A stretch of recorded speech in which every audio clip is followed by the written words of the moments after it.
पुरानी प्रेमिका बन गई भाभी।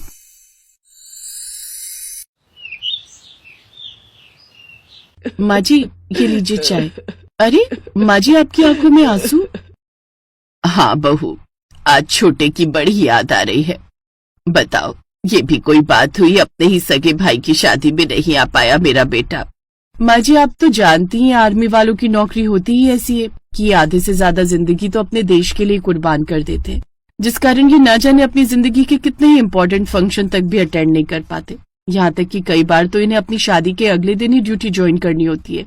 जानती हूँ बहू, हमने कितना समझाया था छोटे को, लेकिन उसे तो जैसे अपने पिता की तरह आर्मी में ही जाना था और उसने अपनी जिद पूरी कर ही ली। माँ जी, अब आप आंसू पोंछ लीजिए और ये चाय पी लीजिए। देखना, जैसे ही देवर जी को छुट्टी मिलेगी वो दौड़ते हुए आपके पास आ जाएंगे।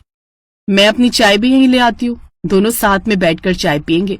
ठीक है बहू। नताशा किचन में चाय लेने चली जाती है। तभी कोई झट से दरवाजे से दौड़ता हुआ आता है और गोमती के पैरों में गिरकर कहता है, देख माँ, तेरा लाल आ गया। अनुभव, मेरा बच्चा, लेकिन तू जमीन पर क्यों पसर गया? उठना। नहीं माँ, जब तक आप अपना हाथ मेरे सर पर रखकर मुझे मस्त मस्त आशीर्वाद नहीं दोगी, आपका लाल यूं ही चरणों में पसरा रहेगा। इतने में मिहिर भी वहाँ आ जाता है। अरे छोटे, तू कब आया? और आने से पहले बताया भी नहीं। देखना मिहिर, अभी अभी आया है और आते ही नौटंकी भी चालू कर दी नालायक ने। अरे माँ, गुस्सा थूक भी दो, बेचारा इतनी दूर से सफर करके लौटा है। अरे धर्मपत्नी जी, जरा एक गिलास पानी लाना और जल्दी जल्दी बाहर आओ, देखो कौन आया है। तभी नताशा भी रसोई से बाहर आ जाती है। लगता है देवर जी आ गए, अब तो माँ जी बड़ी खुश होंगी। पता है देवर जी, सुबह से आपके लिए आंसू बहा रही थी। नताशा की आवाज अनुभव को जानी पहचानी सी लगी। वो जैसे ही पीछे मुड़ा तो नताशा को देख हैरान रह गया। नताशा भी अनुभव को देख हैरान रह गई और लड़खड़ाती आवाज में बोली, पानी पानी। अरे बहू, इस नालायक को देखकर तेरी आवाज क्यों लड़खड़ाने लगी? ये आर्मी में भले ही है, लेकिन अंदर से बड़ा नरम है। हाँ नताशा, ये तुम्हारा देवर है अनुभव, इसकी वर्दी से मत डरो। और छोटे, ये है तेरी भाभी। बता कैसी लगी अपने भाई की पसंद? बहुत अच्छी है भैया, बड़ी खुशकिस्मत है आप जो ऐसी बीवी मिली आपको। ये कहकर अनु जल्दी से फ्रेश होने अपने कमरे में चला जाता है और बाथरूम में जाकर अपनी जेब से नताशा की फोटो निकालकर खूब रोता है। ये तूने क्या कर डाला महादेव? मेरी ही प्रेमिका को मेरे सामने मेरी भाभी के रूप में लाकर खड़ा कर दिया। अगर मैंने आर्मी ज्वाइन नहीं की होती तो आज ये मेरी पत्नी होती, लेकिन आर्मी ज्वाइन करने के कारण ही तो मेरा इससे ब्रेकअप हो गया था। यही सब सोचकर अनुभव पहले के दिनों में खो जाता है, जब एक रोज वो कॉलेज की कैंटीन में बैठा हुआ था और नताशा उसके पास आती है।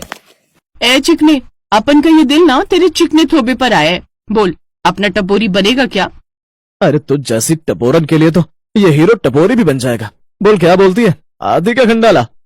अरे नहीं नहीं, मैं कोई टपोरन नहीं, तो बस वो टास्क मिला था, मेरी रैगिंग हो रही थी ना, वो मैं इस कॉलेज में नहीं आई हूँ ना, इसलिए। थैंक यू, तुमने मेरे साथ कोऑपरेट किया। अच्छा मैं चलती हूँ, सॉरी। हाँ अरे ऐसे कैसे सॉरी कहकर निकल रही हो? मेरी माफी तो लेकर जाओ। क्यों, तुम माफी के लिफाफे में पैक करके देने वाले हो? वो ये सब सोच ही रहा होता है कि तभी गोमती उसके कमरे में आती है। चल बेटा, खाना तैयार है, तेरी भाभी ने आज तेरा मनपसंद खाना बनाया है।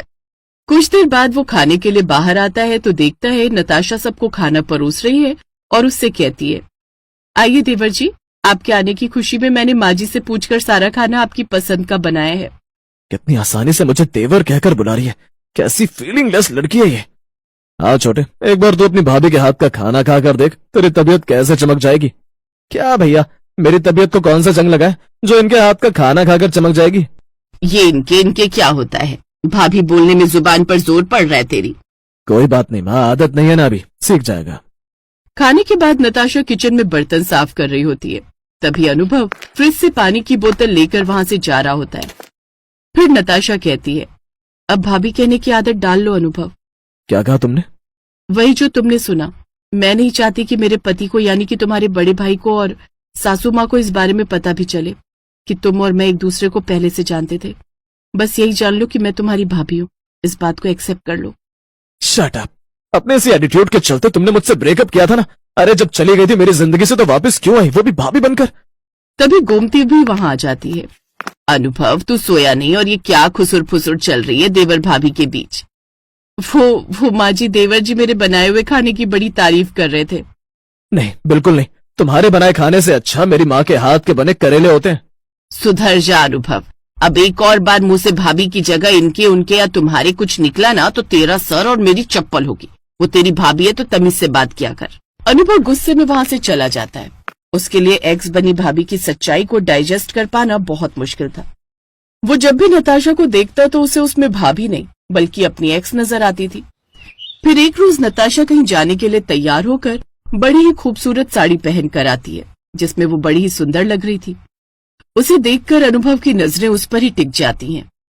हो गई बहू तैयार?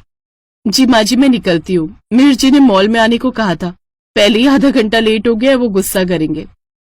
अरे तो क्या हुआ बहू, तू लग भी तो इतनी प्यारी रही है कि तुझे देखते ही उसका सारा गुस्सा शांत हो जाएगा। और तू रुक। अनुभव, जा अपनी भाभी को बाइक पर छोड़कर आ जा। मैं पर क्यों? मैं क्या फोकट का ड्राइवर लग रहा हूँ? कितनी जुबान चलाने लगा है तू।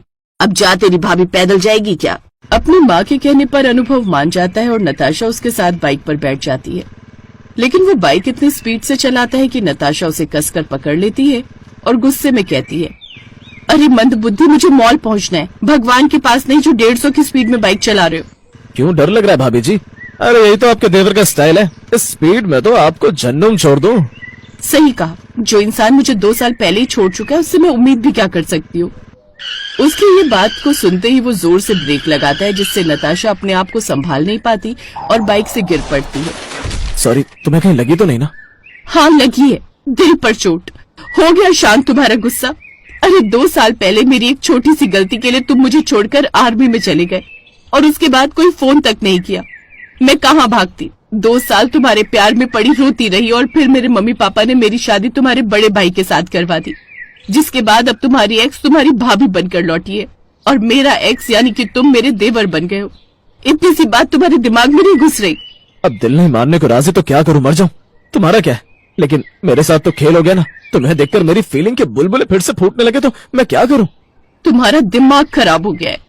इससे ज्यादा इमोशनल डायलॉग मुझे नहीं आते।